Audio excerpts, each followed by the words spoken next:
اعوذ باللہ من الشیطان الرجیم بسم اللہ الرحمن الرحیم صلی اللہ علیہ حبیبہ سیدنا محمد وآلہ وصحبہ وبارک وسلم۔ یا اللہ اپنی صفت نور اور صفت علیم سے مدد فرما تاکہ عرض کر سکوں۔ سوال یہ ہے کہ فرقہ کسے کہتے ہیں؟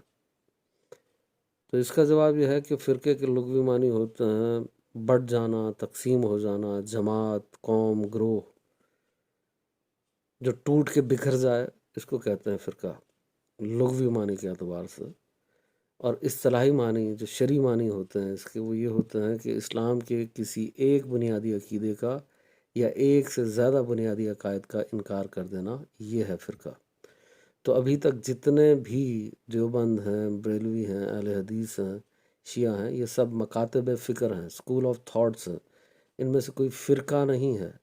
تو یہ جو کہا جاتا ہے نا فرقہ واریت ہو رہی ہے یا فرقہ واریت کرتے پھر رہے ہیں، تو فرقہ ہوگا تو فرقہ واریت ہوگی نا، یہ فرقے ہیں ہی نہیں، یہ تو اسکول آف تھاٹس ہیں، مکاتب فکر ہیں۔ ابھی تک مسلمانوں میں کوئی ایسا نہیں ہے جو اسلام کے بنیادی عقائد کا انکار کرتا ہو۔ اسلام کے بنیادی عقائد یہ ہیں کہ اللہ کو ماننا ہے، تمام انبیاء رسولوں کو ماننا ہے، فرشتوں پر ایمان لے کے آنا ہے، تمام آسمانی کتابوں اور صحیفوں پر ایمان لے کے آنا ہے، آخرت پر ایمان لے کے آنا ہے۔ یہ اسلام کے بنیادی عقائد ہیں اور ان کا کوئی بھی انکار نہیں کرتا۔ تو جو کسی اسلام کے ایک بنیادی عقیدے کا یا ایک سے زیادہ کا انکار کرے گا وہ فرقہ ہوگا۔ جو سارے بنیادی عقائد کا انکار کر دیتا ہے وہ کافر ہو جاتا ہے، دائرہ اسلام سے خارج ہو جاتا ہے۔ تو ابھی یہ جو ہیں جتنے بھی موجود ہیں یہ سب مکاتب فکر ہیں، یعنی ایک قسم کی سوچ رکھنے والے لوگ، مختلف اسکول آف تھاٹس ہیں یہ۔ تو آپ ان کو فرقہ نہیں کہہ سکتے، تو کوئی فرقہ ابھی موجود نہیں ہے۔ ہاں یہ کہا جا سکتا ہے کہ قادیانی ایک فرقہ ہیں، کیونکہ انہوں نے اسلام کے ایک بنیادی عقیدے کا انکار کر دیا کہ نبی پاک صلی اللہ علیہ وآلہ وسلم آخری نبی نہیں ہیں۔ وہ یہ نہیں کہتے کہ نبی پاک صلی اللہ علیہ وآلہ وسلم نبی نہیں ہیں اور رسول نہیں ہیں، وہ نبی پاک کو رسول بھی مانتے ہیں اور نبی بھی مانتے ہیں، پر آخری نبی نہیں مانتے۔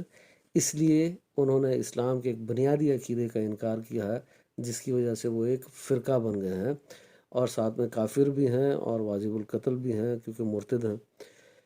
تو اب جو کسی ایک بنیادی عقیدے کا انکار کرے گا یا ایک سے زیادہ کا انکار کرے گا وہ فرقہ ہو جائے گا۔ تو سارے شیعہ کو آپ فرقہ نہیں کہہ سکتے۔ شیعہ میں بھی بڑے جو اسکول آف تھاٹس ہیں ان میں ایک ہے نصیری شیعہ، جو حضرت علی کو کہتے ہیں کہ حضرت علی توبہ نعوذ باللہ خدا ہیں، تو وہ بھی ایک فرقہ ہیں۔ اس طریقے سے چند اور ہو سکتے ہیں، بہرحال بریلوی، دیوبندی، اہل حدیث، وہابی، نجدی، یہ جو بھی آپ کہ یہ فرقے ہیں، یہ فرقے نہیں ہیں، یہ سب مکاتب فکر ہیں، اسکول آف تھاٹس ہیں۔ اس کی تھوڑی مزید وضاحت کر دیتے ہیں، وہ اس طریقے سے کہ عقائد دو قسم کے ہوتے ہیں۔ ایک عقائد کا تعلق اسلام کے بنیادی عقائد سے ہے، اور ایک جو ہوتے ہیں وہ مکتبہ فکر کے عقائد ہوتے ہیں۔ اب ہر مکتبہ فکر کے، ہر اسکول آف تھاٹ کے کچھ نہ کچھ اپنے عقائد ہیں، اور ان عقائد کا اگر کوئی انکار کر دے تو کافر نہیں ہوگا۔ ان عقائد کا انکار کرنے سے زیادہ سے زیادہ وہ اس مکتبہ فکر کے نزدیک صحیح اور عقیدہ نہیں رہے گا۔ تو اسلام نے، شریعت نے جس عقیدے کا انکار کرنے سے منع کیا ہے کہ اس عقیدے کا آپ نے انکار کیا تو آپ دائرہ اسلام سے خارج ہو جائیں گے، تو وہ اسلام کے ایک بنیادی عقائد ہیں اور ان کا کوئی انکار نہیں کرتا، اور اسلام کے بنیادی عقائد میں اختلاف کرنے سے شریعت نے منع کیا ہے۔ یہ جو مکاتب فکر کے اسکول آف تھاٹ کے عقائد ہوتے ہیں، تھاٹس کے عقائد ہوتے ہیں، ان کو ماننے سے یا نہ ماننے سے کوئی فرق نہیں پڑتا۔ نہ ماننے سے تو کوئی کافر نہیں ہوگا، اور ماننے سے زیادہ زیادہ آپ اس اسکول آف تھاٹ کے نزدیک صحیح العقیدہ کہلائیں گے، بس اتنی سی بات ہے۔ تو فرقہ ابھی تک موجود نہیں ہے، اور اگر ہے تو کس طریقے سے ہوگا کہ وہ نصیری شیعہ، سارے شیعہ نہیں، کیونکہ وہ حضرت علی کو اللہ مانتے ہیں، اور قادیانی۔ اب ایک اور جماعت بھی ہے، میں ان کا نام نہیں لینا چاہتا، وہ صرف چند 100 لوگ ہیں۔ وہ قادیانیوں نے تو ایک نبی کا انکار کیا، تو وہ کافر بھی ہیں، مرتد بھی ہیں اور واجب القتل بھی ہیں اور فرقہ بھی ہیں۔ تو وہ تو کہتے ہیں کسی نبی پر ایمان لانا اسلام کے بنیادی عقائد میں داخل نہیں ہے۔ تو سوچیں جو ایک نبی کا انکار کرے اس کو تو قادیانی کہا جائے، اس کو واجب القتل کہا جائے، مرتد کہا جائے، تو جو تمام انبیاء کا انکار کر دے اس کے کفر کی کیا انتہا ہوگی؟ تو اتنی کئی سو آیات کا انکار ہو جائے گا، قرآن کی واضح آیات کا جس میں انبیاء پر ایمان لانے کا حکم دیا گیا ہے، اور کئی سو صحیح احادیث کا انکار ہو جائے گا۔ تو بہرحال اللہ ان کو ہدایت دے۔ میرا مقصد یہ ہے کہ آپ کو یہ بتایا جائے کہ فرقہ اور مکاتب فکر میں فرق کیا ہے۔ اب مزید اس پہ بات یہ ہو سکتی ہے کہ ایک حدیث ہے جس کو سنایا جاتا ہے، پیش کیا جاتا ہے کہ 72 اور 73 فرقے ہوں گے، 72 دوستی ہوں گے اور ایک جنتی ہوگا۔ تو اس پہ علماء کا بڑا اختلاف ہے۔ کچھ نے تو یہاں تک کہا ہے کہ یہ موضوع ہے، من گھڑت ہے، حدیث ہی نہیں ہے، حضور کے ساتھ جھوٹ منسوب کیا گیا ہے، ان کا یہ حدیث ہی نہیں ہے۔ کچھ نے کہا ہے یہ حدیث تو ہے پر ضعیف ہے، کچھ نے کہا یہ حسن ہے، اور کچھ نے کہا یہ سند کے اعتبار سے صحیح ہے۔